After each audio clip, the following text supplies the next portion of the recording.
Voilà, on est aujourd'hui le jeudi 4 novembre, on est le 27 Mar Cheshvan et on commence la Haftara de notre paracha Parshat Toldot. Alors, on va d'abord introduire le contexte historique et un peu plus même de la Haftara, puisque c'est une Haftara extrêmement importante, dans la mesure où elle nous met en relation avec celui qu'on appelle le dernier de tous les prophètes d'Israël, le prophète Mélachi. La Haftara est empruntée donc dans le prophète Mélachi, et encore une fois, le prophète Mélachi vient sceller ce que l'on appelle les générations des prophètes d'Israël. Il y a d'ailleurs, sur le plan historique, c'est bon de le savoir, il y a d'ailleurs différents avis qui disent que le véritable nom de ce prophète n'était pas Mélachi, mais on l'a appelé du nom de Mélachi parce que, comme nous le savons en hébreu, le mot Mélachi vient du mot Malach, qui veut dire l'ange, parce que c'est un homme d'une très grande sainteté, et donc sa génération l'appelait l'ange, Malachi. Mais en vérité, certains disent qu'il s'agissait d'un autre dirigeant d'Israël très connu, soit Ezra lui-même, celui qui a ramené Israël sur sa terre à la fin de l'exil de Babylone, soit d'autres avis pensent qu'il s'agissait tout simplement de Mordechai, du grand Mordechai que nous connaissons à l'époque donc de son combat avec Esther contre Aman et contre Assuérus. En tous les cas, que l'on dise qu'il s'agisse de Mordechai, que l'on dise qu'il s'agisse de Ezra, ou que l'on dise que c'était son véritable nom, Mélachi, un point c'est tout, quoi qu'il en soit, il est sûr d'une chose, c'est que le dernier prophète d'Israël a prophétisé au tout début du retour d'Israël sur sa terre, comme je viens de le dire, à la fin de l'exil de Babylonie, avec Ezra, une toute petite partie d'Israël, même pas un cinquième, revient en Eretz Israël, et comme on le sait, comme on va l'expliquer, pas dans tout Eretz Israël, déjà à l'époque de Josué, c'est ce qu'on a vu dans les cours précédents, la majorité de la terre n'a pas été conquise, à combien plus forte raison lorsque reviennent les enfants d'Israël à la fin de l'exil de Babylonie, ils ne s'installent même pas dans le cinquième du peu qui avait déjà été conquis à l'époque de Yehoshua. Et tout au début donc de la renaissance de notre nation sur sa terre après 70 ans d'exil, nous aurons encore le mérite d'avoir 3 prophètes qui nous accompagneront tout au début de la reconstruction. Et le dernier d'entre eux, comme je viens de le dire, c'est pour ça que j'insiste, parce que c'est très important aussi de comprendre les choses dans leur contexte, comme vous allez le voir pendant ce cours. Donc le dernier de ces 3 prophètes qui nous accompagnent au moment de la reconstruction de notre nation sur sa terre, le dernier d'entre eux s'appelle Malachi. Malachi est comme tous les prophètes, donc un prophète, mais lui est en plus un prophète particulier, bien qu'il est le dernier, donc le plus éloigné de la source prophétique. Malgré tout, c'est lui qui va voir jusqu'à la délivrance finale. Il va prédire et prévoir la venue de celui qu'on appelle Eliaou le prophète juste avant la délivrance finale. Et c'est lui qui terminera donc toutes les prophéties d'Israël par ce merveilleux verset qui est d'ailleurs devenu depuis fort longtemps chez nous un chant. Ve'eshiv lev avot al banim, ve'lev banim al avotam. Alors à ce moment-là, au moment de la délivrance finale, le cœur des fils qui s'étaient éloignés de la tradition, qui s'étaient éloignés d'Israël et de la Torah d'Israël et du Dieu d'Israël, le cœur des fils reviendra vers les pères, et le cœur des pères reviendra aussi vers les fils. Et bien sûr, tous les commentaires posent la question que le cœur des fils revienne vers les pères. On comprend très bien ce que cela signifie, puisque généralement, le conflit des générations fait que la génération naissante abandonne le chemin de la génération qui a transmis, et donc c'est ce qu'on appelle dans le langage simple, l'éloignement des enfants par rapport au chemin et la transmission du père. Et donc, on comprend qu'Eliaou nous prédisent, nous prévient qu'au moment de la délivrance, le cœur des enfants reviendra vers celui des pères. Mais par contre, la fin du verset qui dit que le cœur des pères revient vers le cœur des enfants, ce n'est pas tellement compréhensible, puisque les pères n'ont pas à revenir, puisque les pères sont censés représenter ceux qui n'ont pas abandonné. Et donc, il y a une quantité de commentaires pour l'expliquer, mais celui que j'ai retenu, qui est pour nous le plus significatif, est que le prophète a prévu qu'il y aurait aussi un retour à l'envers. C'est-à-dire qu'effectivement, plusieurs générations auront déjà abandonné le chemin de la Torah, et les premiers à revenir seront les enfants. Et après, ce sont les enfants qui ramèneront les parents. C'est-à-dire que le processus se fera dans les deux sens. Les enfants reviendront vers les pères, c'est-à-dire vers ceux qui parmi Israël n'ont pas abandonné le chemin de la Torah, mais il y aura aussi le processus contraire que l'on voit tous les jours davantage, où toute la famille, depuis plusieurs générations, a abandonné la Torah, et finalement, ceux qui ramènent les générations, donc les pères, ce sont précisément les enfants, comme on le voit tous les jours. Et donc, il a vu jusque dans les moindres détails ce que serait la situation d'Israël juste avant la délivrance, et il a vu beaucoup d'autres choses. Mais avant d'expliquer la Haftara, je vais continuer à parler de ce contexte historique qui, sans ces explications, on ne pourra pas comprendre véritablement le chidouche, la nouveauté incroyable de cette Haftara. Il faut comprendre que quand le peuple juif a été exilé en Babylonie, même s'il n'est resté que 70 ans en exil, en tous les cas pour ceux qui ont voulu revenir, car la majorité n'est pas revenue, même qu'il n'est resté que 70 ans en exil, cet exil, paradoxalement, est considéré comme le plus dur de tous les exils d'Israël, au niveau de sa force à éloigner Israël en si peu de temps de sa source, l'éloigner de sa source, parce qu'il ne faut pas oublier que Israël venait de passer 1000 ans sur sa terre. Ça faisait 1000 ans, vous imaginez ce que c'est 1000 ans où Israël n'avait plus connu l'exil. Des générations et des générations et des générations entières étaient nées, enracinées sur la terre d'Israël. Ce qui n'avait pas été le cas avant, il n'y avait eu qu'un exil avant, mais avant, de toute façon, il n'y avait eu que des tribus. Je parle bien sûr de l'exil d'Égypte.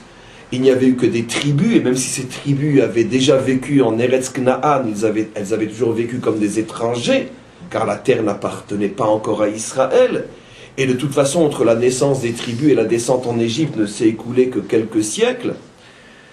Et donc, pour toutes les raisons du monde, l'exil en Égypte n'avait pas été aussi fort que l'exil en Babylonie, même s'il n'a duré que 70 ans. Parce que prendre quelqu'un, prendre une nation qui depuis 1000 ans est enracinée dans sa terre, et tout d'un coup la projeter en si peu de temps, car finalement la destruction de notre nation s'est faite en quelques années, en 11 ans pratiquement, enfin c'est faux, puisqu'il y avait déjà eu l'exil des 10 tribus, mais je parle en tous les cas de l'exil qui nous concerne, celui de la tribu de Yehuda essentiellement. 11 ans plus ou moins, en 11 ans, on a mis fin à 1000 ans de présence d'Israël sur sa terre. Et le Zohar, pour bien nous montrer ce qu'a été la puissance inimaginable de cet exil, pose une question et il y répond. Vous savez que l'un des plus grands prophètes d'Israël, qui est le prophète Ézéchiel, on aura, bien sûr, dans le cadre des cours de début de semaine, on aura l'occasion de parler de lui. Le prophète Ézéchiel a vécu, d'une certaine manière, la destruction du temple. Il a vécu l'exil de Babylonie. Et plus encore, il a prophétisé en Babylonie. Et il a eu le mérite de nous livrer l'une des prophéties les plus profondes, les plus secrètes, les plus mystérieuses de toutes les prophéties d'Israël, celle qui va servir, j'aime pas trop l'expression, mais pour le dire en français, celle qui va servir de Bible à toute la Torah des secrets, c'est-à-dire que tous les secrets de la Torah, les plus puissants et les plus profonds, les plus mystérieux, sont issus de sa prophétie. C'est la fameuse prophétie que l'on appelle dans notre langue le Maaseh HaMerkava, la prophétie du char céleste. Où, dans cette prophétie, comme nous le savons, pour ceux qui étudient un petit peu le Zohar et les Mekoubalim, dans cette prophétie du char céleste se trouve, dans le mystère des blancs entre les lettres, vous comprenez ce que je veux dire, se trouvent tous les secrets de la Torah. Bien sûr, pour l'œil qui n'est pas initié, on ne voit rien à part des images très extravagantes de chars célestes tirés par des formes bizarres à tête humaine ou à tête d'aigle, etc. Mais en tous les cas, peu importe, les prophètes étaient de vrais juifs, ils savaient cacher et coder pour que personne n'ait accès à ce qui est réservé seulement à ceux qui le méritent. En tous les cas, nous savons que cette prophétie contient tous les secrets de la Torah. Et donc, Rabbi Shimon Bar Yochai dans le Zohar pose une question évidente qui est déjà posée dans la Gemara, mais je vais directement voir comment Rabbi Shimon la pose et quelle réponse il donne. Il dit, mais je ne comprends pas, dit Rabbi Shimon.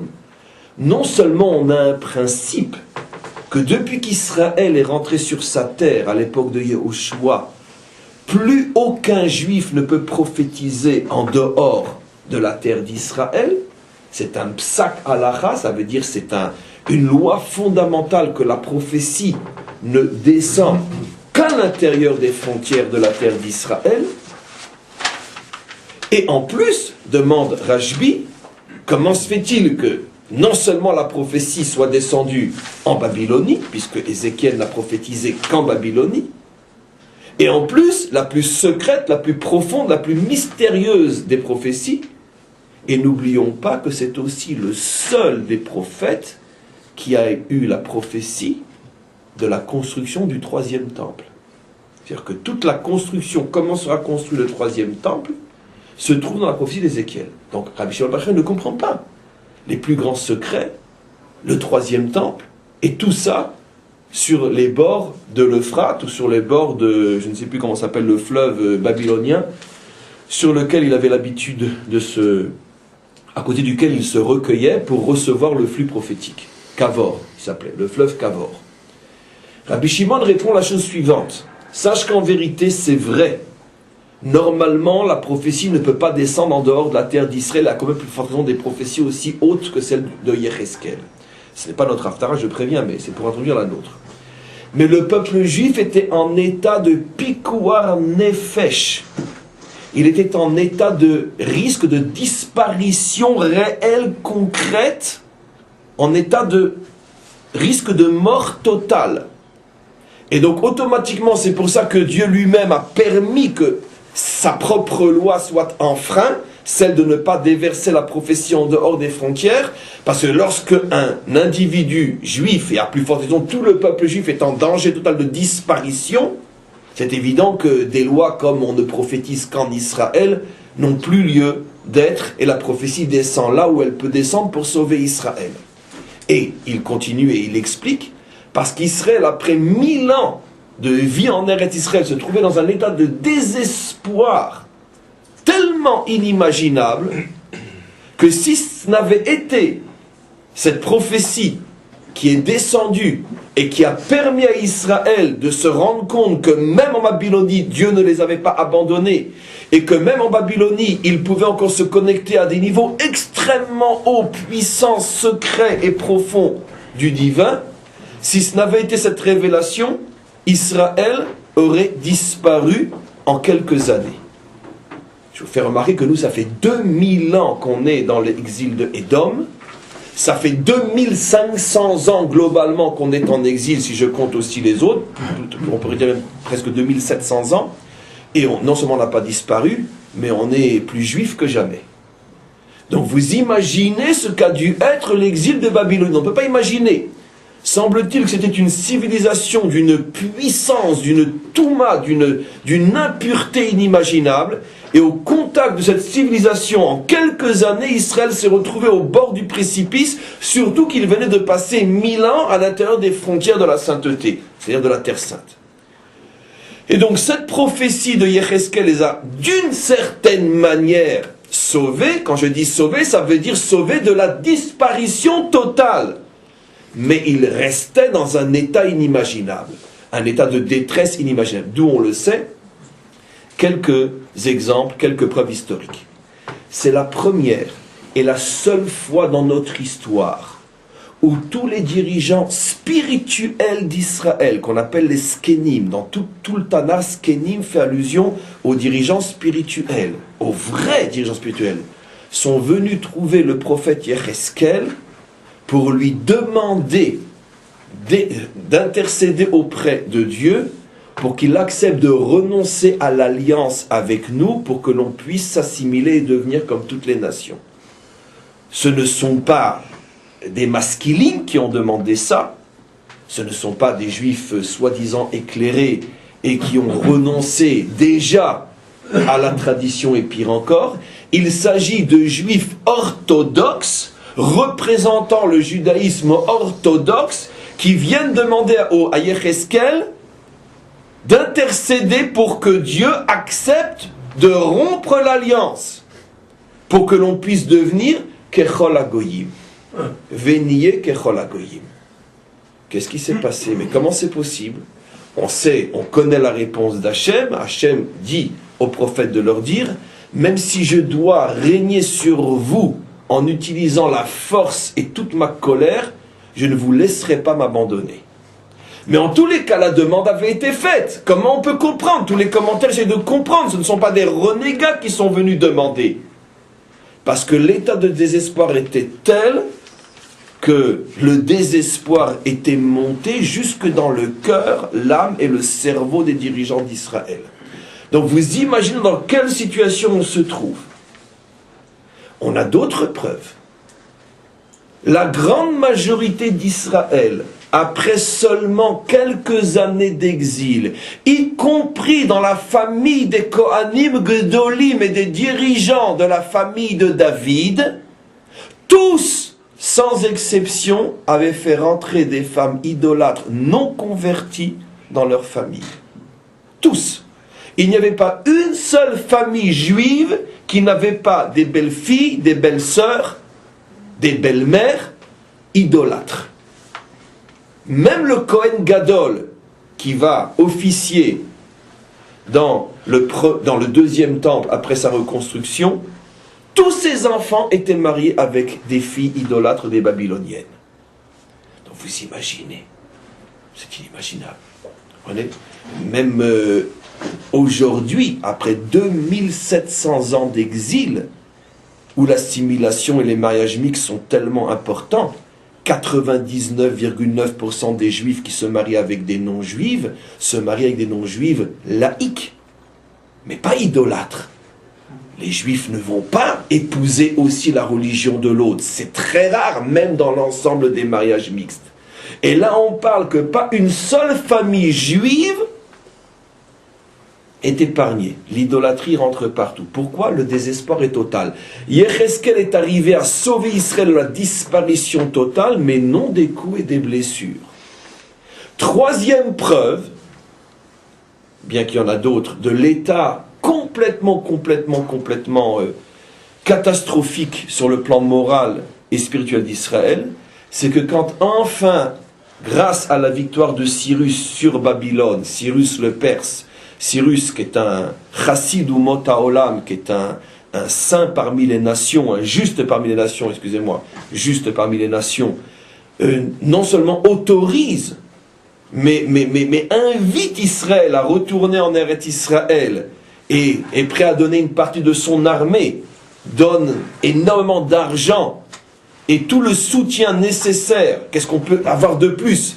Même quand on nous a autorisé, il n'y a pas si longtemps que ça, on nous a autorisé, je dis bien, à revenir chez nous, et encore, on n'a pas eu tous les bénéfices que la Torah dit que Cyrus a donné. Il a envoyé son armée pour protéger Israël. Il a vidé ses caisses pratiquement pour être sûr que le temple serait reconstruit. Et il a demandé à Israël de prier pour lui et pour son empire. Jamais les nations n'ont fait autant pour nous. C'est pour ça que c'est le seul non-juif dans toute la Torah qui est appelé Messie, Mashiach Hashem. La Torah voit en Cyrus quelque chose de phénoménal. Quand on est dans un contexte historique comme celui-là, je veux dire, on s'attendrait à ce que même ceux qui ne sont pas juifs vont s'inventer une identité juive pour avoir Théoudat Zéhout et venir en Israël. Comme c'est aussi le cas aujourd'hui, où il fait si bon vivre ici que énormément s'inventent une identité juive. Car il vaut mieux vivre ici qu'en Russie ou je ne sais où. Comme on le sait tous les jours davantage. À cette époque-là, alors que tout est donné à Israël pour revenir sur sa terre, seulement 1/5 décide de revenir, les malheureux, les pauvres types, les clochards, en bon français, ceux qui n'avaient pas réussi dans les affaires en Babylonie. Ceux qui n'avaient donc rien à perdre. Et attention, pas un seul Lévi. La tribu de Lévi entière refuse de revenir. C'est les premiers qui auraient dû revenir, parce qu'à cette époque-là, on parle encore temple. Les Lévis ne reviennent pas.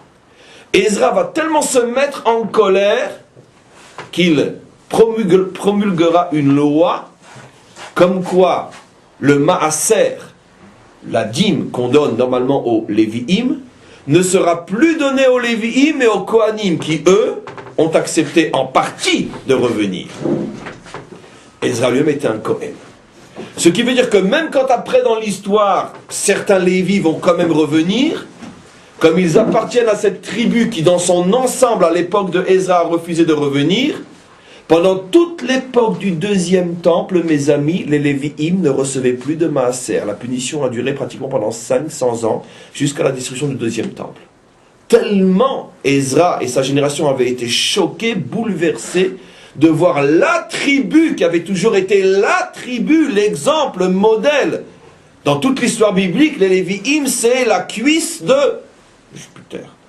Et donc, quand les Lévi'im m'ont dit, nous on ne revient pas, ça a donné le coup de grâce à Israël, parce que imaginez-vous, si les meilleurs ne reviennent pas, pourquoi nous on va être les frayeurs de tous? Et finalement, il n'y a que les frayeurs qui sont revenus. Et les conditions du retour, n'en parlons pas. Comme on le voit dans le livre d'Ezra, le Yishuv est affamé, persécuté, oppressé. Pour reconstruire le temple, ils sont obligés d'entourer chaque ouvrier de plusieurs soldats qui le protègent, parce que les soldats qui reconstruisaient Jérusalem ou le temple étaient la proie privilégiée de tous ces Samaritains qui étaient d'une certaine manière exactement la même chose que sont d'autres aujourd'hui, qui avaient profité de notre absence pour s'installer et refusaient de nous laisser revenir. Et des centaines de milliers de Samaritains et de toutes sortes de peuplades qui avaient profité de la nature qui a horreur du vide pour s'installer à Jérusalem et partout ailleurs, nous attaquaient constamment. Il y avait constamment des attentats, de la guérilla, etc. Et bien sûr, ils se prétendaient, eux, les victimes, opprimés par ces conquérants qui viennent leur voler, bien sûr, j'allais vous le dire, leur terre. Et donc la situation était extrêmement, extrêmement dangereuse et périlleuse. Voilà dans quelle situation on se trouve, un peuple complètement, complètement à la panime. Maintenant, ce peuple complètement à la panime a été pris en charge à ses débuts par 3 prophètes, entre autres par le plus grand des 3, qui est Malachi. Et Malachi, donc, c'est celui qui est cité dans notre Haftara.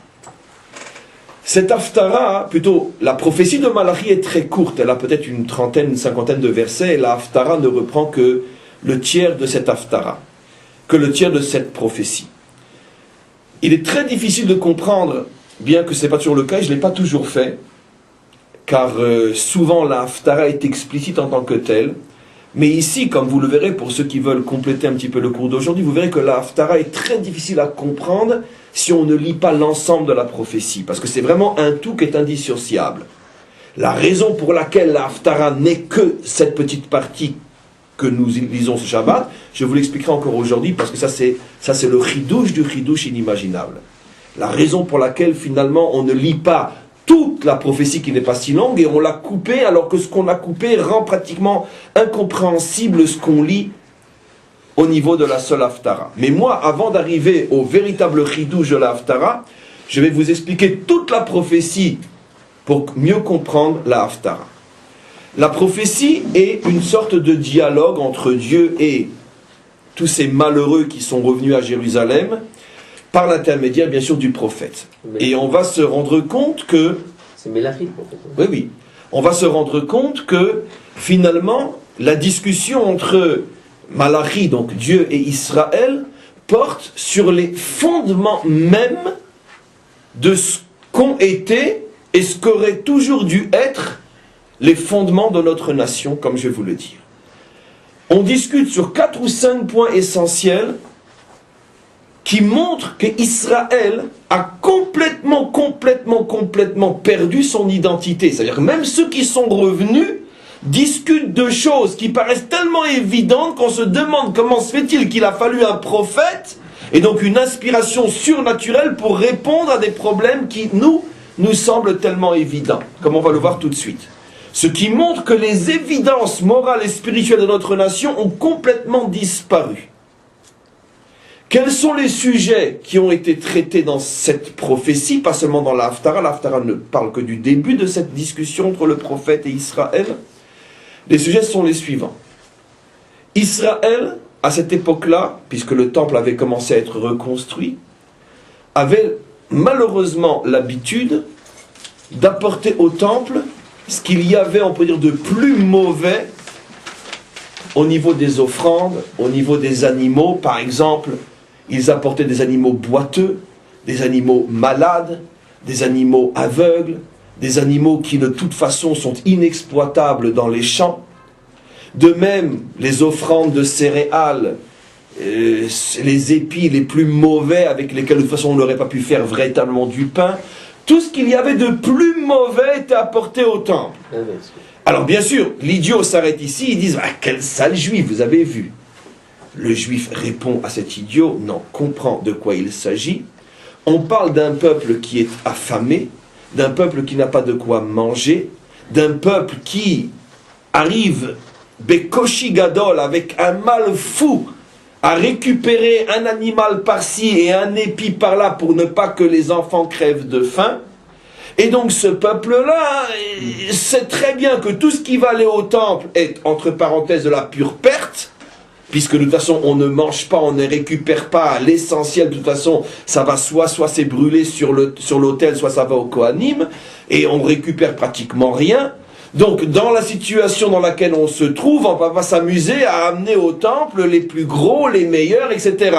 Ce n'est pas de la voyouserie gratuite, bien évidemment. Il y a un contexte qui fait que c'est comme ça, quand on prend la peine de lire et de vouloir comprendre. Malgré tout, le prophète vient et leur explique, avec tout le poids de la remontrance et de la tochacha, donc de la, comment on dit tochacha, remontrance, mais plus encore, de la tochacha, il leur dit, mais comment osez-vous apporter au temple des moutons estropiés, des moutons aveugles, des moutons malades? Comment osez-vous apporter des épis qui de toute façon n'auraient pas donné de pain? Mais est-ce que vous oseriez faire ça à celui qui vous dirige, à un dirigeant de chair et de sang?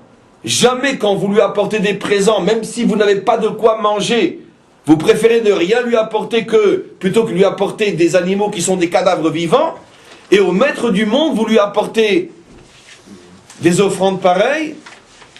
Voilà la première discussion. Ça veut dire que Israël était arrivé à un état de déchéance morale, ou plutôt il n'y avait plus de morale du tout, au point qu'une chose tellement évidente, je ne sais pas si vous vous rendez compte de quoi on parle. On parle d'apporter des offrandes à moitié mortes au temple. Des choses tellement évidentes que n'importe lequel de nos enfants sait que quand on apporte un cadeau à un roi, on apporte le meilleur. C'était déjà plus du tout évident. Bien sûr, comme j'expliquais, il y avait un contexte.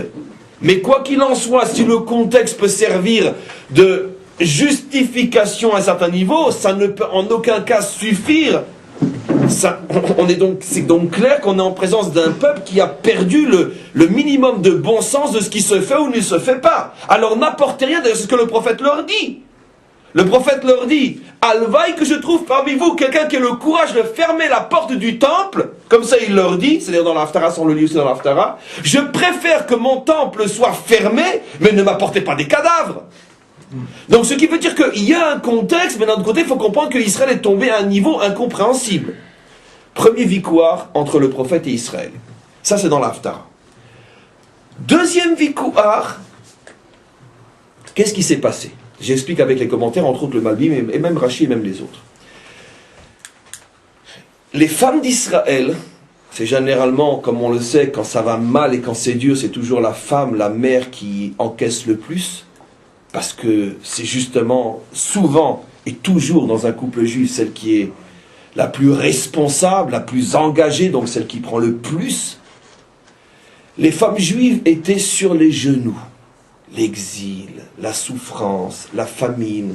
Quand il n'y a pas de quoi manger, celle que ça tue le plus, c'est la mère, plus que le père. Parce que c'est elle qui voit les nourrissons, qui hurlent de faim. Et donc les femmes juives étaient sur les genoux. Et quand une femme est sur les genoux, je l'explique de la manière la plus concrète possible, telle que les commentaires expliquent, ah ben elle a plus tellement le temps de s'arranger, elle a plus tellement le temps de se faire belle, et puis elle a plus tellement envie, et puis elle a d'autres chats à fouetter, et puis c'est plus son problème d'être une épouse. Elle est morte. Mais les hommes, on les connaît, des petits cochons. Un homme, ça reste un homme. Et quand sa femme ne lui donne plus ce qu'on attend aussi d'une femme, eh ben, ils vont ailleurs. Et voilà que des milliers, des milliers, des milliers de juifs revenus sur leur terre, rentrant à la maison et voyant la tête de cadavre de leur femme, se disaient, bon, pour quelques sous, on peut avoir aussi une non-juive. Et voilà que des milliers de juifs allaient chercher ailleurs ce qu'ils n'avaient plus à la maison. Le contexte, on le comprend, c'est vraiment un contexte, on le comprend, comme dans l'histoire des sacrifices. On comprend, bien sûr, ces pauvres hommes ont des excuses. On est des hommes quand même. Et puis les idolâtres sont tellement belles, surtout ce sont les filles de notre pays, puisqu'elles vivaient à Jérusalem. Et puis elles ne crevaient pas de faim, et puis c'était leur métier. Et donc voilà que le prophète, là aussi, est obligé de faire une remontrance. Et ce sont des versets qui sont magnifiques. Vraiment, je vous supplie de les lire. Ils ne sont pas dans l'Haftara. Mais c'est 3 ou 4 versets où je pense que jamais quelqu'un n'a dit d'aussi beau sur la relation entre l'homme et la femme. Pourquoi tu trahis ton épouse? Eshet neurecha, la fille, la femme de ton adolescence, celle que tu as mariée depuis que tu es jeune. Et des versets très très forts, où les versets concluent en disant: il n'y a pas suffisamment de mouchoirs sur terre pour sécher les larmes du misbéar, pour sécher les larmes de l'autel. Si vous voyez comment l'autel pleure, l'autel pleure. Pourquoi l'autel pleure? Parce que l'autel, c'est l'endroit où on répare tout. C'est là où on apporte les offrandes. C'est comme pour nous dire, même l'endroit qui est spécialisé dans la réparation de toutes les bêtises qu'un homme peut faire, même lui, il a baissé les bras, il ne peut pas. Même lui, il n'arrête pas de pleurer. Il est recouvert de larmes au point qu'il n'y a même plus 1 centimètre de libre pour y apporter une offrande, dit le prophète. Les prophètes savaient être très, très poétiques aussi. C'est magnifique. Des versets magnifiques. Donc là aussi, on est obligé de raisonner Israël, de lui dire, mais arrête! Qu'est-ce que ça veut dire? Mais pourquoi vous trompez vos femmes? Mais pourquoi? Bon, je comprends, d'accord, elle n'est pas attirante, elle ne veut pas de toi, elle est moche, elle a faim, elle est tout ce que tu veux. Mais d'accord, mais comment tu peux trahir dans le dos? Et le verset dit plusieurs fois, Begida, Begida, vous êtes des traîtres, vous êtes des traîtres, vous êtes des traîtres. Voilà le niveau de discussion entre le prophète et Israël. Ça vole bas, mais vous comprenez de quoi on parle. Et c'est pas fini. 3e discussion entre le prophète et Israël. Jusqu'à quand vous arrêterez de croire que plus on fait le mal et plus on a la réussite? Jusqu'à quand vous arrêterez de dire que plus on sert Dieu et plus c'est la catastrophe? Jusqu'à quand vous vous laisserez avoir par la soi-disant réussite des méchants et les épreuves et la souffrance des justes? Bon, problème classique, hein, il est plus vieux que le monde. Mais d'un autre côté, je veux dire, même nos enfants, au moins théoriquement, savent que bon, ben c'est ce monde avec le libre arbitre, et c'est pour donner des mérites aux justes. On sait tout ce qu'on a à dire, je ne vais même pas rentrer là-dedans, parce que tout le monde connaît les réponses à cette argumentation stupide. Mais Israël avait besoin d'un prophète à cette époque-là, pour s'entendre répéter des évidences qu'au moins théoriquement tout le monde connaît. Mais eux, c'était déjà plus clair. Eux étaient persuadés que le seul chemin à suivre pour réussir sur terre, c'est le chemin des méchants. 3e discussion entre le prophète et Israël. 4e discussion maintenant. Israël se plaint. Il n'y a pas de quoi manger. Il n'y a pas de bénédiction, il n'y a pas de bracha, c'est pas possible, on n'y arrive pas. Et le prophète vient au nom d'Hachem et leur dit, mais arrêtez de voler le bon Dieu. Nous, on vole Hachem. Et il manquait plus que ça alors. Qu'est-ce qu'on a fait, maître du monde, en quoi on te vole? Vous ne pouvez pas donner le maaser, vous ne pouvez pas donner la tzedaka, vous ne pouvez pas me donner ce qui est à moi. Ben oui, tout ce qu'un juif doit donner à Hachem, pour le temple, pour les pauvres, pour les institutions, pour le bien en général, ce qu'on appelle le maaser. Le maaser n'était plus donné. Là aussi, il y a un contexte, tout le monde le comprend. Maître du monde, si je dois encore donner le 10e de mon crouton, qu'est-ce qui va me rester? Le contexte, on le connaît. C'est un vrai contexte. Mais d'un autre côté, comment qu'on peut imaginer un juif qui prend tout pour lui? C'est impossible. On ne parle pas non plus d'une situation où c'était un danger de mort, car sinon il n'y a pas besoin de faire des remontrances. Mais on parle d'un contexte où chacun se donnait de bonnes raisons de dire « Bon, comme de toute façon je n'ai pas vraiment l'abondance, il n'y a aucune raison que je donne quoi que ce soit. Quand je serai riche, quand ça ira mieux, quand j'aurai le frigidaire plein, je penserai aux autres. Pour l'instant, je n'arrive pas à m'acheter de la viande tous les jours, pourquoi je donnerai à quelqu'un ?» D'accord? Vient le prophète et leur rappelle des évidences. Mais mes amis, même quand ça va mal, il faut donner. Plus encore, c'est quand ça va très mal qu'il faut surtout donner. Je vous ai déjà rapporté des dizaines de fois le culot des maîtres d'Israël qui écrivent dans le Talmud que quand quelqu'un avait gagné 1000, il doit donner 100, mais quand après il s'aperçoit qu'il ne gagne plus que 900, il doit donner 150. Et les commentaires se posent la question, maintenant je ne comprends pas, il y a une erreur de calcul ici. Si quand je gagne 1000, je donne 100, pourquoi quand je gagne 900, je donne 150? La réponse est, c'est que si tu vois que tes biens diminuent, si tu vois que tu es en train de t'affaisser, c'est peut-être la preuve qu'on attend plus de toi. Et donc augmente le maaser. Exactement le contraire de ce que l'homme logique va faire. Je gagne 1000, je donne 100. Je gagne 900, je donne 90. Non.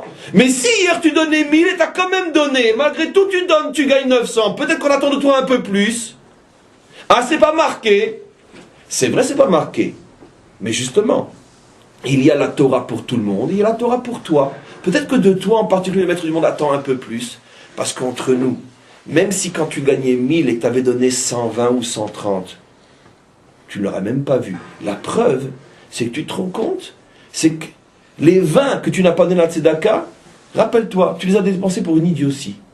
Alors, mieux vaut que ça aille à un pauvre. Tu vois qu'ils t'ont pas manqué ces 20-là, puisque tu les as donnés pour une idiotie. Ah donc, quand le maître du monde voit ça, il dit, je comprends pas. Si finalement tu te contentes de 700 sur les 1000, puisque 100 tu as donné au maaser, et 200 autres, tu les as distribués pour des bêtises. Alors donne les 300 au maaser. Si tu ne le fais pas, alors on va te rappeler qu'il y a un problème. Et paf, tes bénéfices vont commencer à chuter. Donc non seulement on ne donne pas moins quand on perd, mais on donne plus pour regagner. Ça c'est la logique dans le Talmud. Donc ce sont des choses évidentes que tout le monde comprend. N'importe quel juif saint d'esprit comprend que la dernière chose à toucher, c'est son maaser. Surtout quand il y a des problèmes financiers. Parce que si, malgré le maaser, j'ai des problèmes, alors si j'arrête le maaser, je suis mort. C'est fini. Mais eux, ils n'étaient même pas à ce niveau-là. Eux, ils ont besoin de s'entendre dire que malgré les difficultés, on continue à donner le maaser. Donc vous voyez que toutes les évidences ont sauté. Il n'y a plus aucun garde-fou moral. Et enfin, cinquième victoire. Alors là, c'est le comble. Le prophète est obligé de les rassurer en leur disant que sachez que ceux qui servent Hachem ne le font pas pour rien. Même par rapport au monde à venir, parce que par rapport au monde présent, on a déjà vu qu'ils étaient persuadés que plus tu sers Hachem et plus tu as des épreuves sur terre. Mais ils en étaient arrivés à un niveau où ils pensaient que de toute façon là-haut, le juste et le méchant auront la même chose. C'est la fin de la prophétie, pratiquement. Alors là, tous les commentaires posent la question, là, les yeux sortent, ils disent, attends, je comprends pas. Je peux comprendre qu'on puisse penser que dans ce monde, plus tu fais des bêtises, plus tu réussis, plus tu es gentil, plus tu es... Je peux comprendre, parce que ce monde, il est tordu. Mais pas dans l'autre. Dans l'autre, ça doit rester clair. Que les premiers seront les derniers, les méchants seront les gentils... D'accord. Non. Même ça, c'était plus évident. Ils étaient arrivés à un niveau de détresse morale tel qu'ils s'imaginaient au point qu'il fallait un prophète pour leur remettre les évidences en place, que sachez que même si dans ce monde c'est tordu, il y en a au moins un où ça fonctionne normalement. Même ça, ils en étaient plus sûrs, et vous verrez à la fin de la prophétie qu'il disait « Shav havod et Elokim ». Ça ne sert à rien de servir Dieu, parce qu'il ne fait aucune différence, même là-haut, entre le bon et le mauvais. C'est déjà plus du juif, ça. Parce que un juif est capable de beaucoup de folie, mais pas celle-là. Et bien même ça. Donc tout ça, mes amis, pour vous faire comprendre que toute cette prophétie qui n'est pas longue et qui se termine en beauté par Zirchu Torat Moshe Avdi, souvenez-vous de la Torah de Moshe, mon maître, notre maître, le serviteur de Dieu, pardon. Et les 4 ou 5 derniers versets qui disent « Je vais envoyer mon prophète Eliaou, qui va ramener le cœur des pères au cœur des enfants. » Donc c'est-à-dire que toute cette prophétie, tellement dramatique, se termine en beauté par une promesse que la délivrance finale va venir. Toute cette prophétie commence d'une manière incompréhensible, que j'ai laissé pour la fin. C'est bientôt, bien sûr, la cerise sur le gâteau. On comprend, comme je vais expliquer, tout le contexte de la prophétie. Israël est sur les genoux, il ne croit plus en rien, il est écœuré, découragé, les Lévim sont restés, 4/5 sont restés, tous les commerçants, les banquiers, les médecins, les avocats sont tous bien en Babylonie, chacun avec son idolâtre pour s'amuser, sa fille idolâtre, même ceux qui sont rentrés Bekitsour, on comprend. On comprend aussi la grandeur de cette prophétie. Malgré la chute d'Israël, le prophète termine non en vomissant, mais en promettant la délivrance. Et selon l'expression bien connue du Talmud, quel est le peuple qui a eu le mérite d'avoir à sa tête des pères qui les ont aimés comme les prophètes ont aimé Israël? Parce que quand un prophète comme Malachi est obligé d'expliquer à Israël que c'est pas bien d'aller avec une prostituée idolâtre quand ta pauvre femme n'a pas de quoi manger, et c'est pas bien de penser que dans le monde à venir, il y a la même place pour les justes et pour les méchants, en principe, un prophète comme ça, il a envie de claquer la porte et d'aller vomir aux toilettes. Non. Il termine en promettant à Israël que le jour de la délivrance est proche. Et donc il promet finalement que ce peuple-là ne sera jamais et ne dégoûtera jamais aux yeux d'Hachem. Ça c'est globalement cette prophétie. Comme je vous ai expliqué, je reviens, je me répète, cette prophétie est très courte. Il y a des haftarot, même beaucoup, qui ont plus ou moins la longueur de toute cette prophétie-là, et plus encore. Et là, on n'a qu'un tout petit morceau de la prophétie qui, déconnecté du contexte, n'est pas tellement compréhensible. Et il va falloir comprendre pourquoi les maîtres Israël ont choisi les 10 ou 15 ou 20 premiers versets de cette prophétie sur les 50. Et qu'est-ce que ça nous apprend? Alors, qu'est-ce que ça nous apprend maintenant? Après tout ce que j'explique, vous allez comprendre la question que je vais demander. Vous apercevrez, Shabbat au Beth Knesset, que le début de la prophétie commence d'une manière extrêmement étrange, parce qu'on parle de Édom. On parle de Esav et de Édom. C'est le lien avec notre paracha, qui parle de Esav et de Édom. Donc je comprends qu'on a trouvé le lien avec notre paracha. D'où la raison pour laquelle, parce que je pense que vous vous posiez la question depuis le départ, mais quel est le lien entre tout ce que le Rav dit et notre paracha? Mais le lien, on l'a trouvé. C'est que toute notre paracha ne parle que de Esav et Édom, et le début de la Haftara, qui est le début de la prophétie, parle de Esav et Édom. Mais le problème c'est que nous ne comprenons absolument pas pourquoi le début de cette prophétie qui parle d'Israël à l'époque de Ezra, revenu sur sa terre et qui est sur les genoux, et qui, lui, est confronté aux Babyloniens ou au début de l'exil de Perse, qui à cette époque-là est bon, un bon exil, puisque c'est un exil libérateur, tout d'un coup on lui parle de Édom. Or, nous le savons tous dans notre tradition, Édom fait allusion à quoi?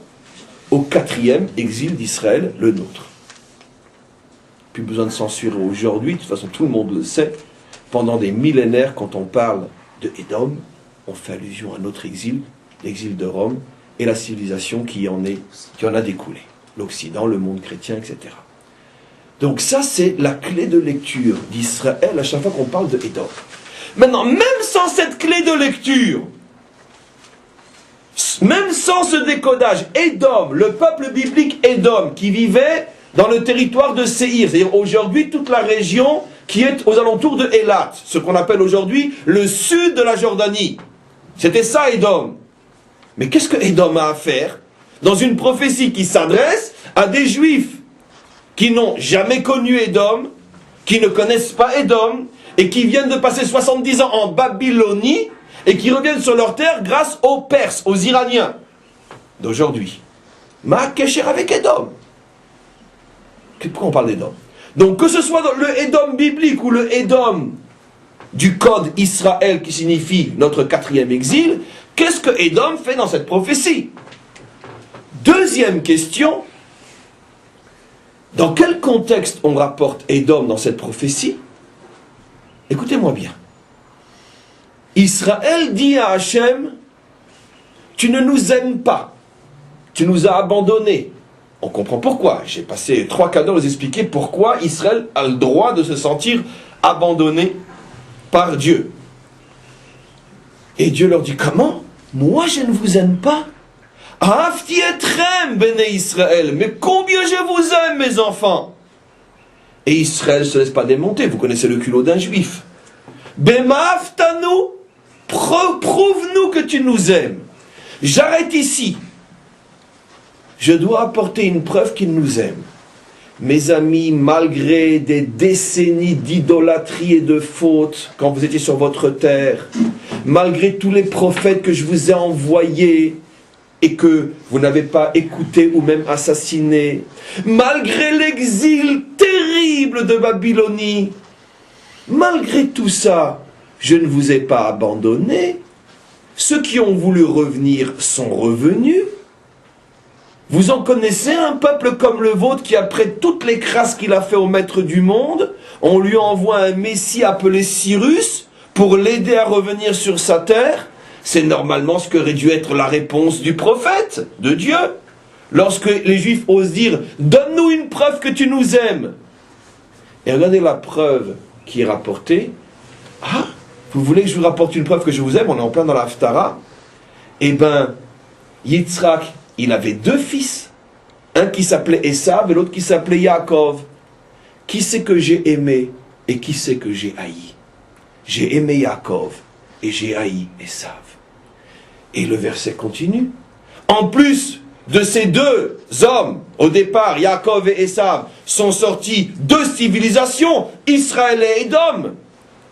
Israël, malgré ses chutes, traversera l'histoire, je lis la Haftara, je la traduis en bon français, et Édom, le jour où arrivera son heure et que je le détruirai, il aura beau tout faire et tout essayer pour se reconstruire, ses ruines seront éternelles.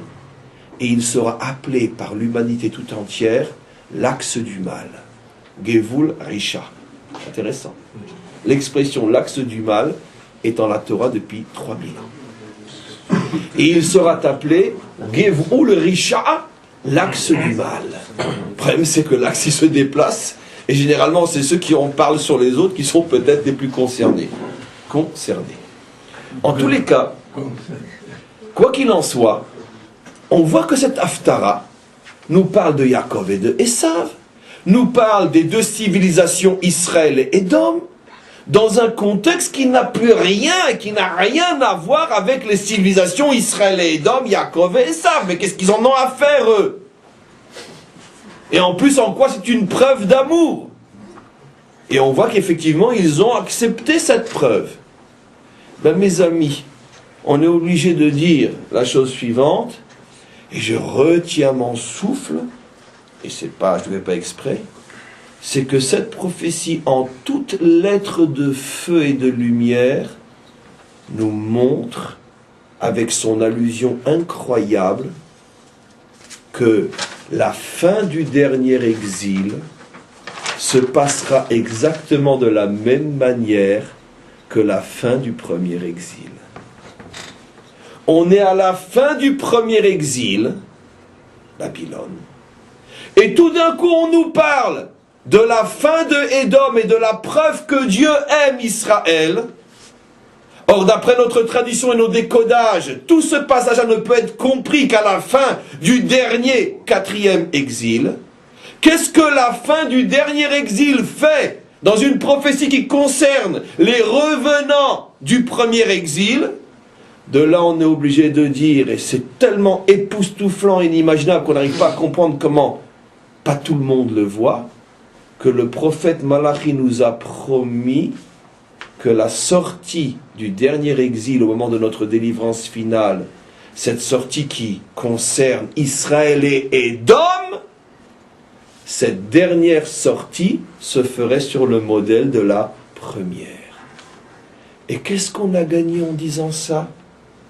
On a gagné que tous ceux qui ne veulent pas reconnaître et voir dans tout ce que nous vivons depuis pas mal de temps, ils ne veulent pas voir et reconnaître les signes de notre délivrance, et bien à tout cela on ne peut dire qu'une seule chose: allez lire et apprendre la Torah d'Israël. Puisqu'il n'y a aucune autre explication possible. On est au tout début de l'exil d'Israël et on lui parle de quelque chose qui concerne la fin de l'exil. Et qu'est-ce que nous apprenons de cette prophétie? Tous ceux qui pensaient que la fin du dernier exil se passerait d'une manière, on pourrait dire, éclatante, merveilleuse, lumineuse, sensationnelle, avec un Messie qui descend sur un cheval blanc ailé pour sauver son peuple, tous ceux qui pensaient ça, on leur dit non.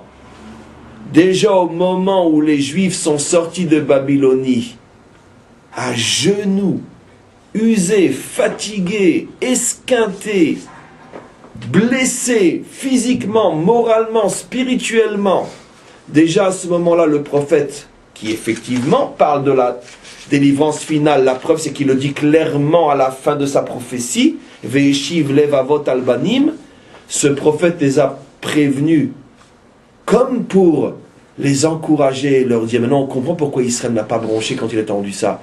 Parce que normalement les Juifs auraient dit, mais attends, mais qu'est-ce que tu nous parles maintenant de Édom? Mais d'abord, qui c'est Édom? On ne connaît pas. Cette génération n'a jamais entendu parler de Édom. Édom était un peuple qui avait vécu il y a plus de 500 ans, qui avait disparu déjà à l'époque du roi David. Le Édom biblique a disparu à l'époque du roi David. On le verra, on le lira. C'est Joas, son général d'armée, qui a chassé et ruiné, effacer le royaume de Édom. Donc les Juifs en question, ça fait 500 ans qu'ils ne les ont pas vus. En plus, à cette époque-là, on n'apprend pas l'histoire dans les écoles. Donc d'où ils savent c'est qui Édom? Donc ils auraient dû tout de suite demander, mais attends, de quoi tu parles, prophète? Nous, on sort de la Babylonie maintenant. Nous, notre problème maintenant, c'est les Syriens. C'est Cyrus.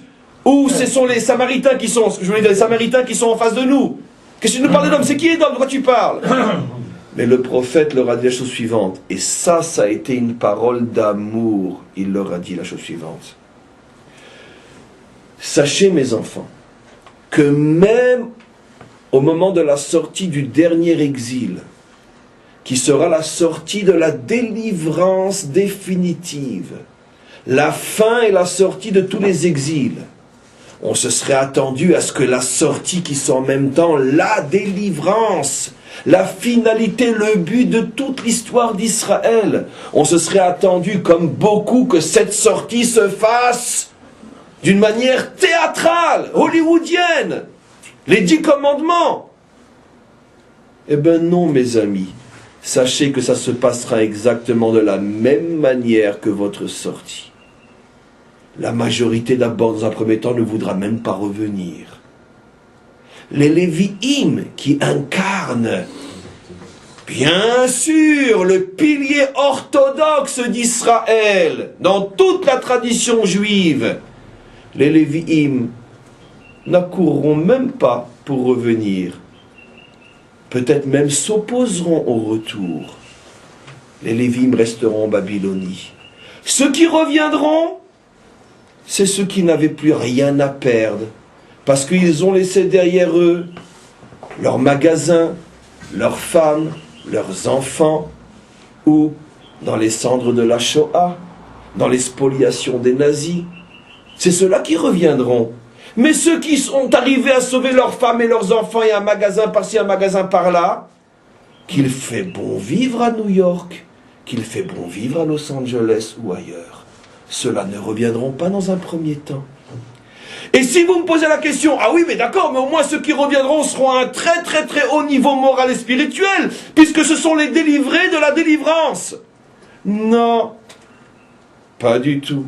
Ça sera une génération où on méprisera tout ce qui est saint et sacré. On apporte des cadavres au temple. Ça sera une génération où la débauche se trouve dans tous les coins. Les filles idolâtres. Ça sera une génération où les valeurs les plus essentielles d'Israël, comme quoi les justes seront récompensés, les méchants punis. Toutes ces valeurs-là feront rire tout le monde, personne n'y croira. Ça sera une génération où des notions aussi élémentaires comme la tzedaka, etc., ça sera plus du tout évident. C'est cette génération qui sera délivrée. C'est elle qui commencera la délivrance d'Israël. Voilà la merveille que Malachi nous révèle. Comprenez? Alors maintenant, en quoi c'est un réconfort pour la génération qui, elle, le vit pour la première fois? Parce qu'elle se croyait être une génération méprisée, abandonnée. Regardez que ça résonne maintenant dans vos oreilles, le début de l'Haftara. Dieu, tu ne nous aimes pas, donne-nous des preuves que tu nous aimes. Et on a expliqué qu'ils avaient de quoi douter. La preuve, vous croyez que je vous méprise, vous croyez que je vous ai abandonné. Mais même, sachez mes enfants, que même la génération qui aurait dû être la plus chouchoutée par le Maître du monde, celle qui incarnera la délivrance de toutes les générations, même celle-là sortira d'exil exactement comme vous, à quatre pattes et en aboyant. Exactement de la même manière. Alors pourquoi, finalement, sauf Maaseh et Mahashavatri là, ce qui s'est passé au début se passera à la fin?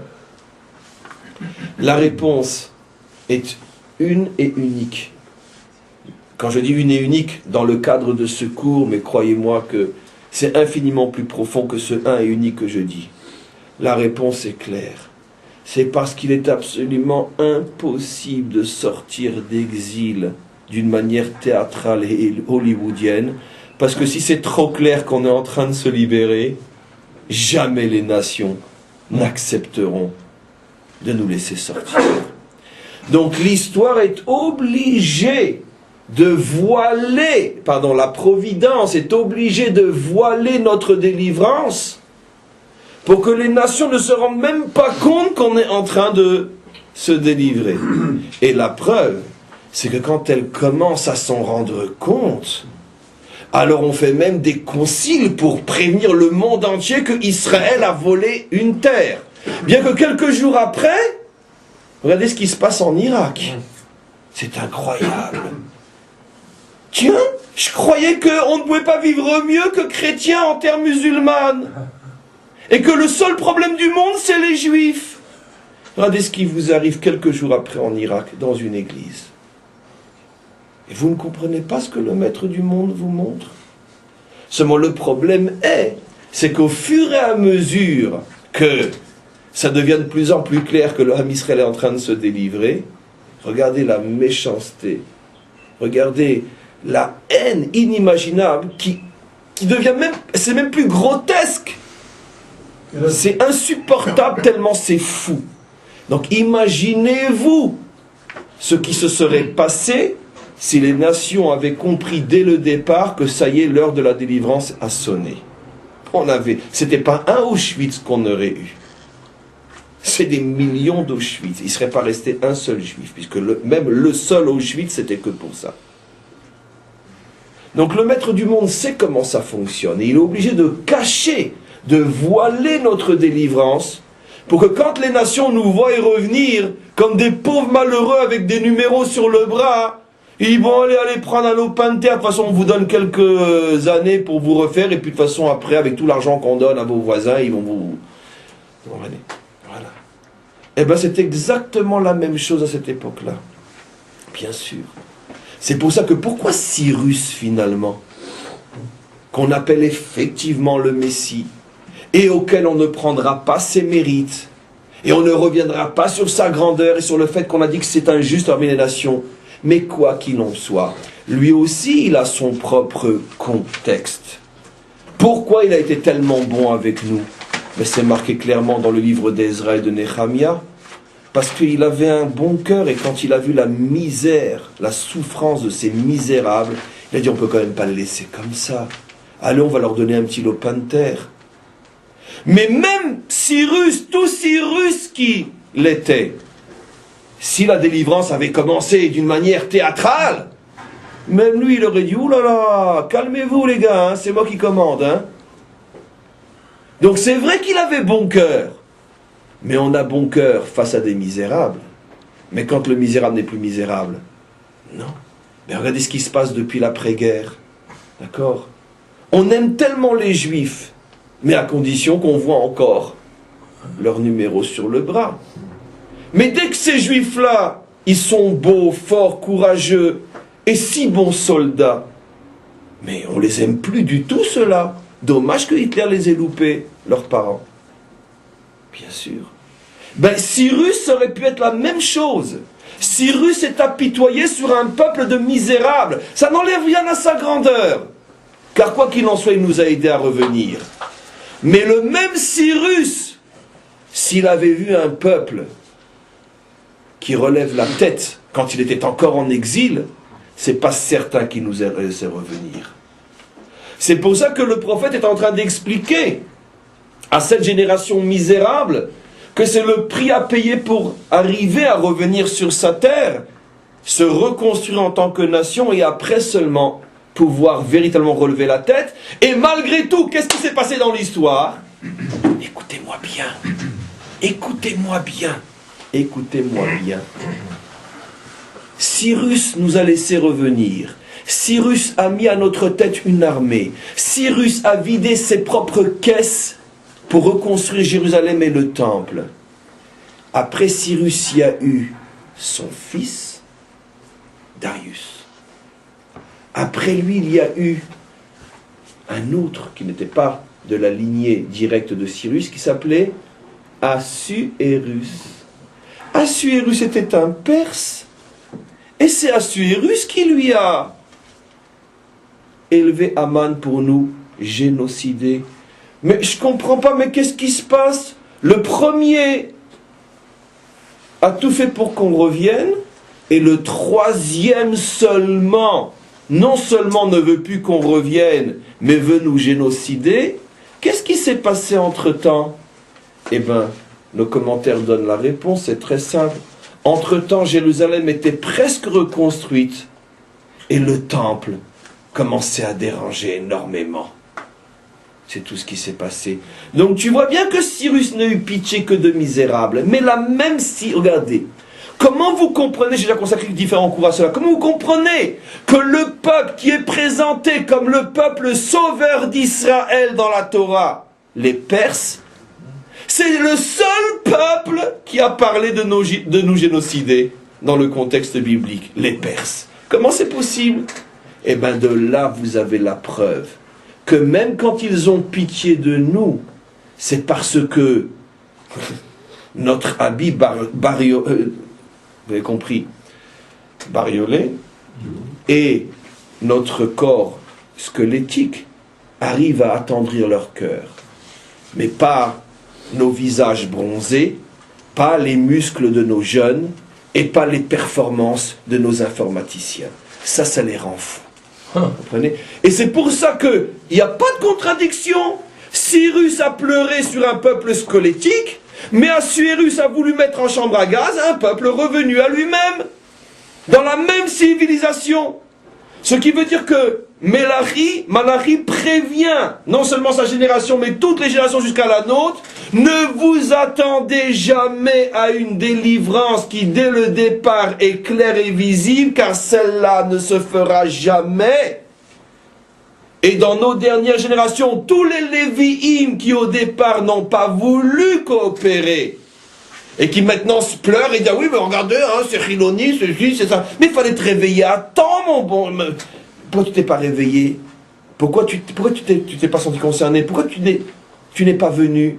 Maintenant c'est facile de dire oui mais regardez comment quel état, regardez par qui il est dirigé, etc. Mais où tu étais toi le Lévi? Eh bien au même endroit que se sont trouvés les Lévi'im à l'époque de Ezra. Ce qui est extraordinaire, c'est regarder comment ils ont été punis les Lévi'im. On leur a enlevé le maaser. On leur a enlevé, finalement, ce qui permet aux institutions des Lévi'im de vivre. Tiens, il faudrait se poser la question, pourquoi ce genre de xérote constamment revient sur elle-même et que constamment les institutions de Lévi'im sont en danger? Peut-être qu'il serait temps que vous ouvriez les yeux et que vous compreniez qu'on est en train de vivre la délivrance d'Israël. Mais pourquoi vous lisez pas la Torah d'Israël? Vous qui vous prétendez les grands d'Israël, pourquoi vous ne la lisez pas? Priez quand même pour moi, parce qu'après un cours comme ça, si demain je suis encore vivant, ça sera peut-être le plus grand miracle de la génération. En tous les cas, on va arrêter le cours d'aujourd'hui, on en a suffisamment dit. Je vous souhaite une bonne haftara, je veux juste maintenant passer aux questions et voir ce qui se passe du côté des questions. Oui, un instant, oui. Vous avez parlé de l'état absolument catastrophique du peuple dans cette première sortie d'exil, pour indiquer quelle était la force de cette civilisation-là. Il faut aussi voir, si on veut dire, la mettre route sur cette génération de la fin d'exil, qui n'est pas sortie finalement dans un état aussi catastrophique, parce que, quoi qu'on en dise, les pionniers, cette première génération, n'étaient quand même pas au niveau de ce qui est décrit là. Et finalement, on peut dire... J'ai pas compris, c'est-à-dire que c'était mieux pour nous ou moins bien? C'est-à-dire l'état du peuple à la sortie de l'exil... De Babylonie? Non, de maintenant, oui. De maintenant, était finalement quand même pas aussi catastrophique spirituellement que ce que c'était là. Parce que là, je suis pas 100% d'accord avec toi. Parce que ceux qui ont quand même reconstruit notre Médina, défriché les champs le Shabbat, refusaient d'employer des agriculteurs qui voulaient respecter le Shabbat, puisque tout le pays était entre les mains, comme on sait des kibbutzim, etc. Et donc, il était quand même drôlement révolté, ce peuple. D'accord, on va dire Ben Adam la Macor, mais l'histoire enfin, on va pas rentrer dans tous les détails. Oui. Je pense que c'était quand même un peu mieux, même au niveau des mariages mixtes, il n'y avait pas autant, en tout cas dans ces générations-là, ils étaient encore relativement juifs, finalement, les mariages mixtes, en plus, des adultères. On va dire, concernent encore plus ceux qui sont en dehors d'Israël que ceux qui sont revenus en Tu touches un sujet délicat et c'est sûr que ce n'est pas une chose à dire à haute voix et à expliquer, encore moins quand c'est enregistré. Mais disons que c'est pas évident ce que tu dis, ça dépend de quel judaïsme tu parles, celui d'il y a 100 ans. Évidemment, le judaïsme d'Europe de l'Est, et à plus forte raison le judaïsme sfarade, était relativement bien préservé sur le plan des mœurs et sur le plan de la tradition, à l'époque où on a commencé à sortir d'exil. Mais le judaïsme ashkénaze d'Ouest, français, allemand, belge, américain... Ceux qui sont rentrés en Israël, c'est ce que je veux dire. Comment ? À limite, ceux qui sont revenus en Israël étaient Top. Pour une fois, je ne suis pas d'accord avec toi. C'est très rare, mais pour une fois. Mais comme c'est un sujet qui est trop délicat à débattre en public, je préfère qu'on passe à une autre question. Le livre de Albert Londres. Oui. Prochain, c'est toi. Oui. Dans le livre de Albert Londres, il décrit l'état de décrépitude de toutes les communautés juives en Europe de l'Est. C'est un livre hallucinant. Le juif errant est arrivé, ça s'appelle. C'est un livre où il fait un reportage moderne sur l'état de décrépitude totale au niveau économique de toutes les communautés. Juste à non, mais lui parlait sur le plan moral. Il dit que la comparaison s'arrête au niveau moral. Je dis oui en ce qui concerne le judaïsme de l'Est ou Sfarad. Le judaïsme d'Ouest était un judaïsme qui était complètement tombé sur le plan moral aussi. Pas ceux qui sont restés en Babylonie. Pas l'équivalent qui sont restés en Babylonie. Oui. Vous avez dit que le modèle de cette Géoula de la Haftara, ce sera le même que celui qu'on vit aujourd'hui. Oui, ben on le vit. C'est déjà du passé pour nous la Haftara, parce que on est déjà dans le temps de la remontée. Mais le fond, on l'a déjà touché. Maintenant, on ne fait que remonter. Est-ce qu'on disait pas que ce serait la Géoula Achronak et Géoula Rishona, mais celle de Yetziat Mitzrayim? Comment? C'est la même. Sur certains plans aussi, mais sur le plan, au niveau des profondeurs et des significations profondes de la dernière délivrance, elle s'enracine dans les secrets de la première, c'est la toute première qui est sortie d'Égypte. Mais au niveau historique, c'est-à-dire au niveau de sa présentation historique sur la scène de l'histoire, La dernière délivrance, la nôtre, ressemble en tout point à la première, c'est-à-dire la première sortie de Babylonie, et c'est ce à quoi fait allusion justement Malachi. C'est pour ça que, donc on comprend pourquoi ça commence par Esav et Édom, on comprend pourquoi les Israël ont coupé cette prophétie et n'ont pris que le début qui concerne pratiquement que l'échange sur Esav et Édom, pour bien nous faire comprendre, pour bien mettre en évidence le chidouche incroyable de cette prophétie, qui à mon sens est la plus époustouflante de toutes. Parce que quand on comprend encore une fois, comme je l'ai fait pendant 3 quarts d'heure, le contexte dans lequel elle a été dit, on ne peut en aucun cas comprendre qu'est-ce que Édom et Esav fait là-bas, si ce n'est ce qu'on a expliqué, tu comprends? Donc c'est clair que sur le plan historique, vraiment historique, ça se présentera en tout point. Encore une fois, nous maintenant, on a déjà dépassé cette Haftara, parce que nous, on a déjà passé l'époque... C'est quoi l'étape d'après comment dans la Haftara? Comment? L'étape d'après de la Haftara. Eh ben c'est la venue d'Eliaou, c'est le retour d'Israël à la Torah, et c'est surtout le retour des générations aux générations. On est en plein dedans. C'est-à-dire que nous, on est en train de vivre maintenant pratiquement le dernier verset de la prophétie. C'est-à-dire qu'on a déjà passé les époques de la détresse, de la débauche, de l'idolâtrie, de tout ce que vous voulez, malheureusement qu'on l'a vécu ou non, avec les nuances qu'il faut apporter selon la question d'Éric. Mais en tous les cas, nous, maintenant, aujourd'hui, on est déjà drôlement avancé. On est en train de vivre tous les jours davantage le dernier verset. Le retour des générations l'une à l'autre.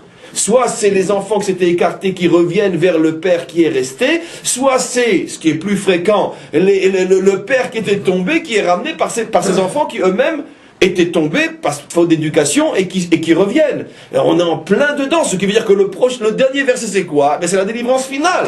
Ça veut dire qu'on a la preuve de Malachi. Cette petite prophétie qui a 50 versets, on a la preuve qu'on est mamash à la veille d'eux. Et c'est pour ça que les nations maintenant ne savent plus quoi faire. Parce qu'elles comprennent qu'elles se sont faites avoir. Pourquoi? Parce qu'elles nous ont laissé revenir. Parce que évidemment, elles ont laissé revenir des numéros. Les numéros ne les dérangeaient pas. Les numéros sur le bras. Et maintenant que c'est aussi les meilleurs pilotes du monde, et c'est aussi, etc., ça dérange tout le monde. Comprenez? Alors c'est ça le problème. Mais c'est comme si Malachi nous avait fait un cadeau. Il nous avait laissé un signe pour être sûr qu'on est sur la bonne voie. Quand vous verrez les enfants ramener leur père au judaïsme, sachez que vous êtes la veille de la délivrance. Et grâce à Dieu, on est arrivé à cette étape-là. On n'a plus rien à craindre. Ni l'Iran, ni trucs, ni machin. Ils peuvent tous monter, descendre avec tous leurs conciles au Vatican, etc. On s'en fout.